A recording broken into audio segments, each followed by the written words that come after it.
Ողջույններս բոլորին, անկեղծ ասած մտածում էի խոսել այսօրվա թեմայի մասին, թե չխոսել,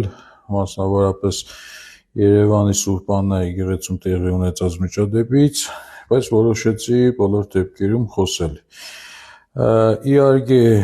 իմ խոսքում չեմ արտարացնում որևէ մեկի գործողությունը, բայց մեղադրելու եմ ներկայիս Հայաստանի կառավարիչ Փաշինյան Նիկոլին, որովհետև ցանկացած նմանատիպ միջադեպ, երբ պետության ներսում տեղի է ունենում, դրա միակ պատասխանատուն հենց պետությունն է, որովհետև հենց այդ պետությունն է բերել հասցրել դրան։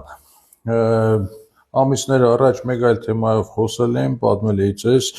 90-ական թվականներին գոյություն ունեցող ոստիկանական համակարգում գոյություն ունեցող երևույթի մասին, որը կոչվում էր ջեբի պլան։ Այսինքն ինչ էին անում, մարդու կրբանը գցում էին ինչ-որ թմրամիջոց, հետո տանում էին ու համապատասխան գործողություններ իրականացնում, նույնիսկ այդ թմրամիջոցի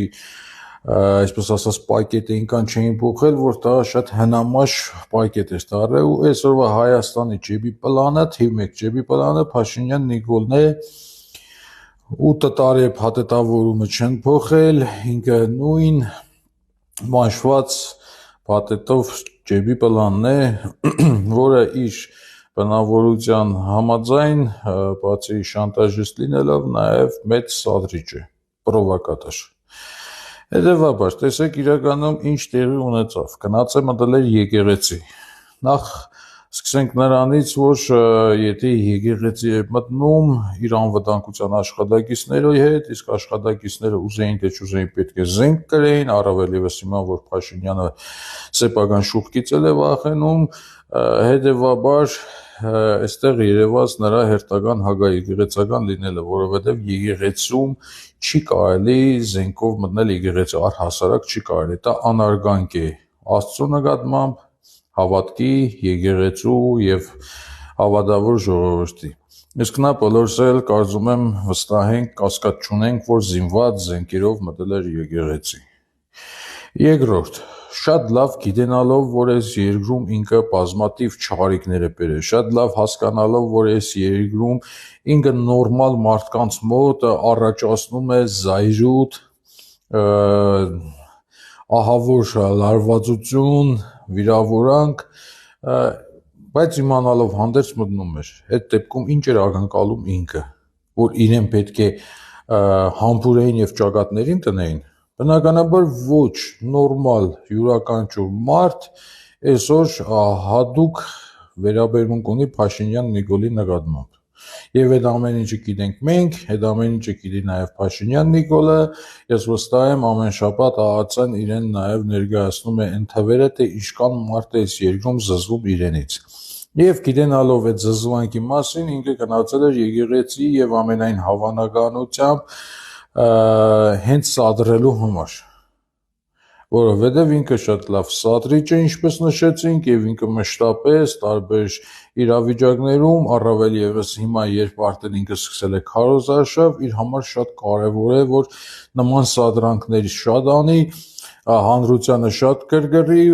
որպեսզի այն խավը, որին պայմանականորեն կոչում էինք աբիժնիկ, ոգևորվի եւ գնա ընտրության իրենց այն տալու համար։ Հետևաբար Փաշինյանը այսօր օգտագործեց եկեղեցին, օգտագործեց երիտասարդներին, որպեսզի կարողանա իր ընտրական կամպանիան մի փոքր ավելի այսպես զարգացնի եւ առաջ տանի։ Կոչս բոլորիդ քաղաքում, երկրում սադրիչ կա, աշխատեք այդ սադրիչից հեռու մնալ, աշխատեք նրա հետ որևէ դեպքում որևէ ուղիղ կապի դուրս չգալ, այդ մարդը չունի կարմիր գծեր, չունի պարտույտներ, իր համար շատ նորմալ էր, երբ իր ընտանիքին հայհոյում էին, իր համար շատ նորմալ է, երբ իր ծնողներին անընդհատ հիշում են, հասկանում եք, այդ մարդը սրբություններ չունի, իսկ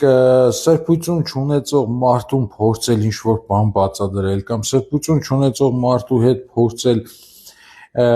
ինչ-որ կերպ կոնտակտի մտնել, վերաբերմունք հայտնել, դա անշնորհակալ գործ է։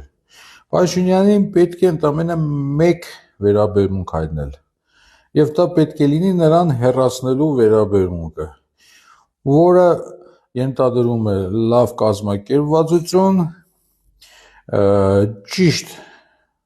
հայեցի մտածող եւ հայության պետականության համար մտածող առաջնորդների հետ համախմբվել եւ գնալ նրան հեռացնել։ Մնացած բոլոր դեպքերը, սիրելի ժողովուրդ, դրանք կբերեն այսպիսի սադրանքների, ինչպիսին այսօր տեղի ունեցավ Սուրբ Աննա եկեղեցում, կամ ինչպիսին օրինակ ազգային ժողովի մոտ տեղի ունեցավ մի 2 օր առաջ։ Այսինքն այդ մարդկանց հետ մի փորձեք որևէ կոնտակտի մտնել, մի փորձեք այդ մարդկանց ինչ որ բան հասկացնել, դա անշնորհակալ գործընթաց է եւ դա կրկին բերելու է նրան, որ բանդերում էլի հայտնվելու են անմեղ մարդիկ, հեռու մնացեք սադրիչներից, կամ ինչպես ժողովուրդն էր ասում, այն 3 տարով շարերից, հեռու մնացեք, միացեք ընդդիմադիր իրական պայքար մղող մարդկանց եւ այդ ճանապարհով փորձեք հեռացնել, իսկ եթե ուզում եք հասկանալ ով է ըստ իս իրական պայքար մղող ուժերը կամ լիդերները, դրանք այն մարդիկ են, ովքեր մերժում են ցանկացած օրակարգ, որը առաջարկում է Նիկոլ Փաշինյանը, օրինակ նաև ընտրությունները։ Ճիշտ է, ընտրությունները նույնպես որոշակի գործիքներ են այս իշխանություններին հեռացնելու համար, բայց մինչ այդ եկեք մտածենք օր առաջ հեռացնելու մասին եւ դա պետք է լինի փողոցով։ Փողոցով եկածին կամ փողոցայինին այլ կերպ հեռացնելը շատ դժվար կլինի, գուցե անհնար։ Հետևաբար տրամադրվեք, որ ինչ որ մի փուլից բոլորս պետք է դուրս գանք փողոց եւ օր առաջ, ժամ առաջ, վայրկյան առաջ երկիրը ազատենք այս չարիքից։ Ջեբի պլաններից հեռու մնացեք, սիրելի ժողովուրդ։